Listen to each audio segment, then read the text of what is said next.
Assalamualaikum warahmatullahi wabarakatuh. Waalaikumsalam warahmatullahi wabarakatuh. Bismillahirrahmanirrahim. Amma ba'du. Alhamdulillahirrabbilalamin. Teman-teman semua, pada malam hari ini kita berkumpul kembali di majelis ini dalam rangka berdiskusi untuk menjadikan bahan tadabbur kita. Alhamdulillah pada malam hari ini bersama kita ada rekan kita Pak Tarso, Kang Dedi, dan juga Bang Andri. Semoga malam hari ini bisa menjadi diskusi yang membawa kita menjadi lebih baik ke depannya, atau membangkitkan kesadaran kita untuk menjadi lebih baik ke depannya. Baik, pada malam hari ini saya awali dari diri saya.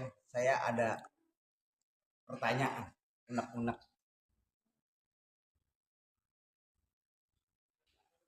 Di dunia syariat atau ilmu syariat itu banyak hal yang seolah-olah bertentangan dengan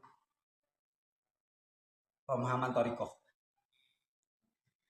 Nah, bagaimana kita menyikapinya itu agar kita bisa mensinkronkan antara pengetahuan thariqah kita dan pengetahuan syariat kita, dan kita bisa terapkan itu dalam kehidupan bermuamalah seperti itu. Nah, kemudian Pak Tarso mungkin ada pertanyaan? Atau Kampung. Ya. Kampung dulu. Yuk. Kampung dulu. Ya. Assalamualaikum warahmatullahi wabarakatuh. Waalaikumsalam warahmatullahi wabarakatuh. Saya mau nanya tentang bahasan yang tadi barusan dengar ini. Al-Baqarah ayat 83 dan 84 yang intinya masalah janji umat Nabi Musa, bangsa Israel. Dia kan selalu mengingkari janji. Terus saya tarik ke sini Pak Kiai, ke umat Nabi Muhammad, khususnya sekarang saat ini di sini Pak. Seandainya ada suatu laki-laki dan perempuan mengambil janji, artinya dia nikah, ijab kabul, berarti kan mengambil janji. Terus dalam prakteknya setelah perjalanan hidup mungkin salah satu ada yang kena musibah atau mengalami suatu halangan yang tetap, artinya salah satu di antara laki dan perempuan tadi yang udah nikah, yang mengambil janji tadi, ada yang musibah, artinya dia tidak bisa mencari nafkah, mungkin yang dari pihak lakinya. Terus kemudian si istri ini meninggalkan dia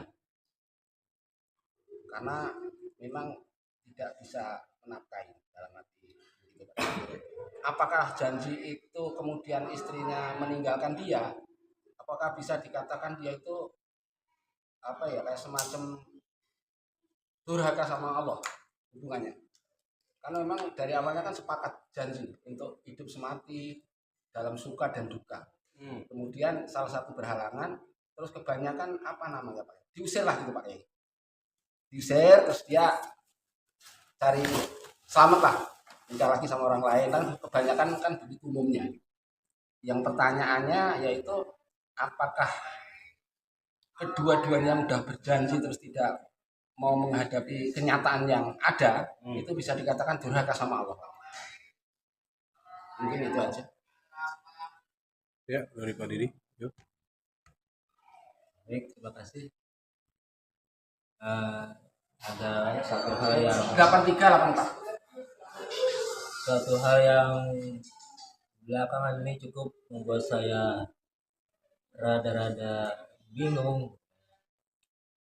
Ada suatu input masukan tentang kita harus berubah, harus update masalah ibadah kita, hubungan kita dengan Allah, yang selama ini menurut perkiraan saya yang sudah saya rasakan, dan umumnya mungkin tidak ada nilai apa-apa sama sekali.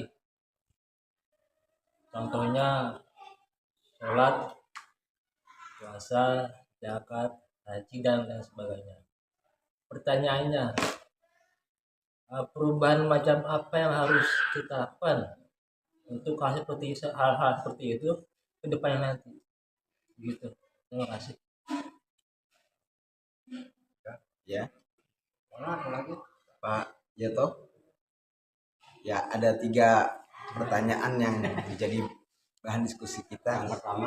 Yang pertama, bagaimana sinkronisasi syariat dan thariqat dalam muamalah.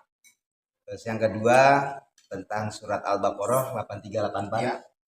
Ya, yang isinya itu seperti misalnya ada sepasang suami istri yang akhirnya bercerai gitu ya, kurang lebih ya. Karena dia melanggar perjanjian, karena disebabkan karena faktor ekonomi gitu ya tadi ya. Iya.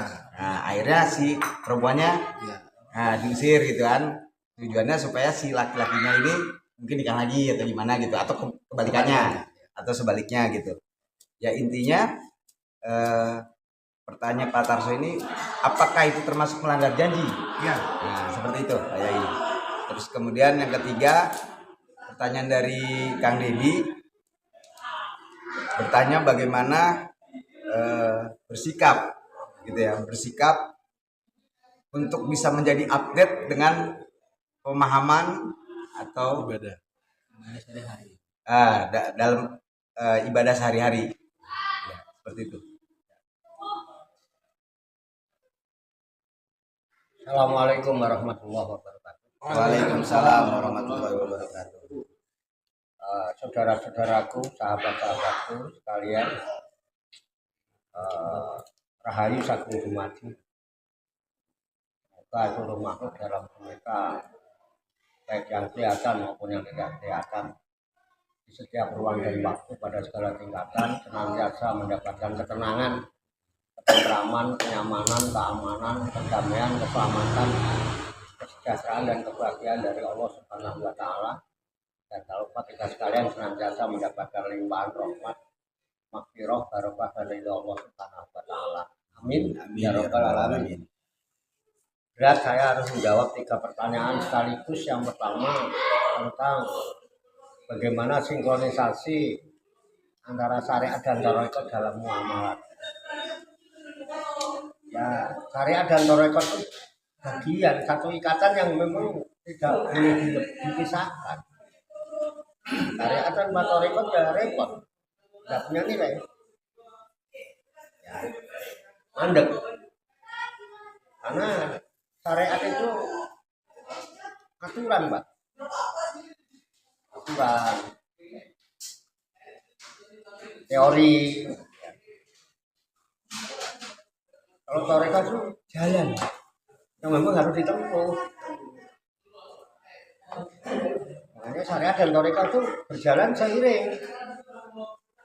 Nah, ketika syariat dan thariqat itu semacam ada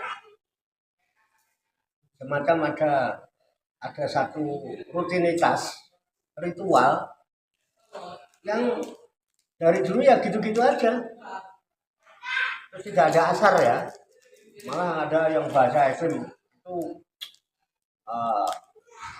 ritual tapi kosong dengan nilai-nilai spiritual gitu ya, nggak membekas ya kan. Sholat yo rajin, yasinan rajin, ngomongin orang juga sregep ya kan, bohongnya juga sering ya kan, malah yang ngentek barang gitu ya. Itu kan fakta ya. Ya. Karena di dalam syariat itu lebih ditekankan pada unsur-unsur yang bersifat lahiriah. Sehari-hari gerak-gerik ucapan yang diatur itu, contohnya yang diatur oleh syariat itu kayak wudhu ya, itu kan yang diatur mesti airnya. Kalau bicara air kan jenis airnya, ini materi airnya. Wudhu rukunnya bicara rukun wudhu, yang dibahas kan anggota-anggota wudhu. Bagaimana itu? Sholat juga, bagaimana takbiratul ihramnya, bagaimana rukuknya, itu aja. Dari dulu itu asal itu udah dianggapnya sah itu aja. Walaupun di dalamnya terus ujung-ujungnya ada fawailul lil musallin. Adinahum manfaatin tahun itu kan itu udah di luar pembahasan itu kan. Nah, itu syariat. Nah, untuk menggapai kebenaran itu ya teori yang ada itu disertai dengan ruhaniyahnya. Kamu kalau bersyariat bertorekoh suka manfaat. Jadi apa? Ya lahirnya, ya batinnya. Jangan sampai lahiriahnya seolah-olah nyariah banget, padahal jiwanya remuk. Ya kan? Iya. Makanya yang di Pulau Mentah urusan torekoh itu urusan jiwa, Pak. Dilihat syariatnya udah bagus kok, sholatnya udah bener, syarat hukumnya udah cakep, ngimamin juga udah pase ya kan. Udah jadi itu coba ditorekoh. Artinya apa? Torekoh itu jalan.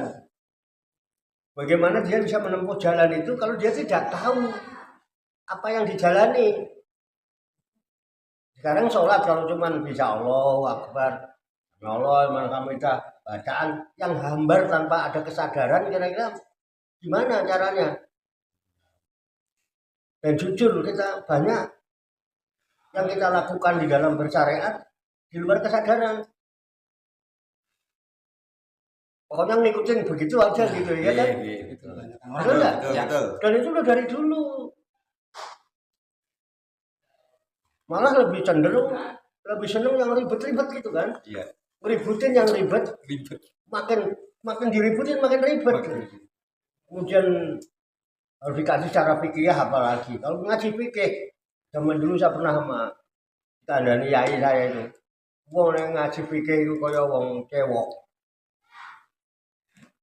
Sama syariat, kok ngaji fikih itu syariat. Itu kaya wong cewek. Tahu orang cebok kan? Iya, cebok. Cebok itu kan udah bersih sebetulnya.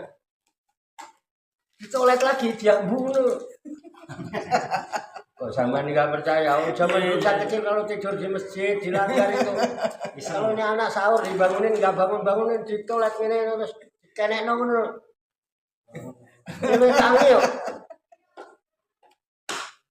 Padahal kan dalam kondisi bersih, ditolet, mampu Pak. Ngaji pikir ya ngono kok sampai ngorek terus. Mampu terus. Kapan oleh harap ngaku? Ya kan? Nah, makanya torekoh itu mendidik bulu mentah jiwanya ini supaya jiwa ini bisa memiliki apa ya? Kelonggaran, kelapangan. Makanya lebih banyak kecenderungan di torekoh itu dikasih ijazah, wirid, dikir-dikir. Untuk apa? Mengantisipasi pemikiran-pemikiran dan ingatan-ingatan yang membuat kita lagoh. Yang biasanya pikiran dan ingatan lagoh itu suka ke bawah sholat. Sehingga sholat nggak bisa khusyuk. Nah, di dikir diarahkan, di torekoh diarahkan dengan dikir-dikir itu, jiwa ini bisa dipahami ya ini bahasa saya. Nah itu, nah akhirnya apa? Tambah memberi kepekaan, terus ada upaya ya. Gimana caranya supaya sholat itu bisa lebih itu jadi sadari. Bagaimana kita menyadari tentang sholat itu? Ya dipahami apa yang dia lakukan, apa yang diucapkan minimal kita tahu. Ya kan Mbak? Apa yang dilakukan ini apa sih sebenarnya, kenapa kita mesti begini, itu dipahami. Tuh. Ini ya. Nah, ini kalau sudah lahir dan batinnya ini sholat, yakin Pak, dalam bermuamalah mesti tanha anil fakir wal mungkar. Baik dalam berjual beli, ya, dalam melaksanakan muamalah yang berupa jasa, utang piutang, apalah pokoknya sewa menyewa itu akan beres. Karena apa? Ya sholatnya yang dibarengi dengan unsur lahir batin tadi itu otomatis akan menjadi penghalang dari perbuatan keji dan mungkar. karena nyadar aku mau sholat ini. Artinya bisa sholat di luar sholat gitu. Itu hubungannya syariat dengan tarekat. Cuman juga belum selesai sampai di situ. Kamu baru berjalan. Berjalan juga tujuannya harus jelas. Terus yang dituju siapa kan gitu. Nah, ini makanya ada unsur makrifat setelah itu. Baru ada hakikat. Hakikat itu kebenaran yang sejati bisa kita temukan. Tapi awalnya untuk orang yang sudah bersyariat kemudian bertarekat lah. Untuk membantu supaya minimal kalau sudah terlatih dengan berzikir, sholat juga dalam rangka atau sholat tadi zikri, jadi nggak kelayapan karena udah terlatih dengan torekohnya. Tapi kalau torekohnya juga diabaikan, ya yang latihan aja masih melenceng, apalagi yang nggak pernah latihan. Itu Pak, kira-kira ya, bisa diterima ya, Bisa diterima atau dan udah ya. ya. Ya nanti kalau ada yang masih ganjil bisa kita sambil ngobrol santai aja.